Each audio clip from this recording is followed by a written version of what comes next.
Selamat sore, Prof. Apa kabarnya, Prof? Baik, Alhamdulillah. Sakira, gimana Anda kabarnya?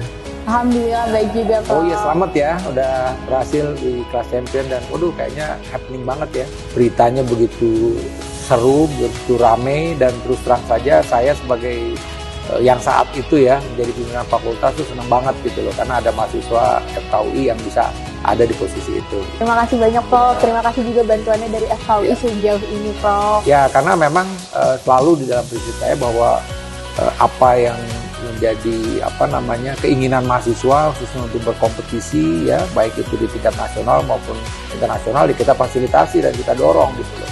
Karena disitulah nama baik UI muncul gitu loh dengan prestasi para mahasiswanya gitu. Saya alhamdulillah ngerasain sendiri, Ya. Prof, mulai dari dukungan FKUI Filmapres, publikasi. Terima kasih banyak, Prof, buat bantuannya selama ini. Nah, Prof, saya dengar-dengar, saya pengen nanya-nanya juga sekalian tentang apa yang mau Prof lakuin ke depannya. Mungkin pertanyaan saya bakal seputar yang menarik tentang yang mau saya juga lakukan ke depannya. Pertanyaan pertama saya nih, Prof.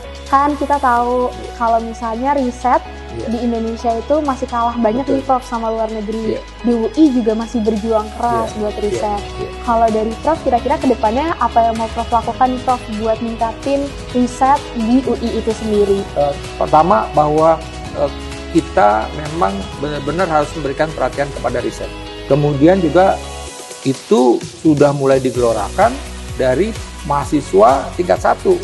Makanya karena juga merasakan di FKUI ini mahasiswa tingkat 1 kuliah perdananya itu tentang riset, inovasi dan kolaborasi gitu. Jadi mereka udah terpapar tuh dengan hal tersebut. So mahasiswa juga mempunyai kesempatan ya bisa untuk menghasilkan publikasi gitu loh. Nah, tinggal nanti nih PR-nya nih, bahwa universitas memang harus mendukung tersebut. Ya kita tahu untuk submit di jurnal internasional ada dana yang harus dikeluarkan.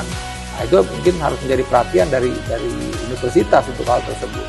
Dan kemudian juga kan saya sampaikan tadi bahwa riset-risetnya itu harus riset yang bisa dihilirisasi, inovasi dan hilirisasi. Oleh karena itu keterlibatan industri itu dari awal juga. Ya, saya rasa juga perlu dukungan para filantropis. Jadi bagaimana nanti pimpinan UI ke depan itu harus memikirkan mencari dana sebanyak-banyaknya agar kita bisa melakukan riset dan berkolaborasi dengan industri untuk menghasilkan produk, dihilirisasi dan juga tentu akhirnya si peneliti dan UI juga mendapatkan royalti. Nah, Prof, yang kedua yang pengen saya bahas, Prof, yang sedang ramai diperbincangkan itu masalah kesehatan mental, Prof. Kita ramai-ramai mendengar kasus juga akhir-akhir ini, Prof. Dari Prof sendiri ada nggak, Prof, rencana buat menjaga kesehatan mental di wilayah UI, Prof? Pertama tentu kita harus membuat suasana pendidikan ini senyaman mungkin buat mereka. Kalau bicara soal stres, ya pasti stres lah. Anak kedokteran kan juga merasakan ya kan kerjaannya cuma sekolah, kuliah, praktikum, ujian. Kuliah, praktikum, ujian kayaknya nggak habis-habisnya gitu kan ya. Nah, oleh karena itu ya kita harus membuat suasana itu membuat mereka nyaman. Dan tahapannya bagaimana? Identifikasi yang penting. Jadi memang perlu ada survei yang secara rutin terhadap para mahasiswa ini dan yang penting juga perhatian dari peer groupnya juga gitu loh. Ketika lihat temennya kok ini ada masalah, tentu harus lapor ke pembimbing akademik dan nanti kita juga ada tim konselingnya yang membantu para mahasiswa tersebut.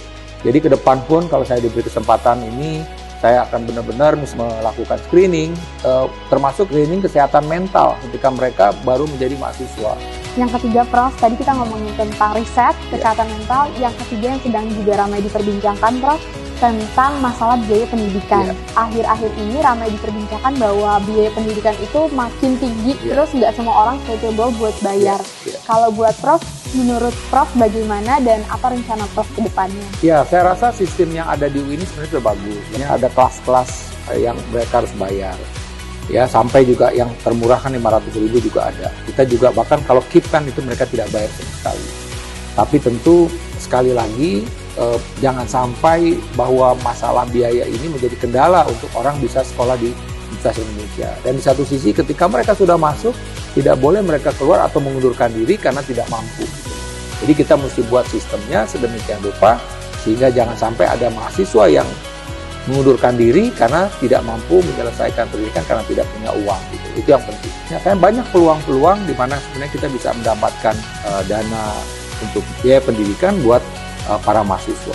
Ada sebenarnya filantropis yang mau membantu untuk mahasiswa tersebut gitu. Jadi kita mesti meningkatkan beasiswa dari berbagai pihak.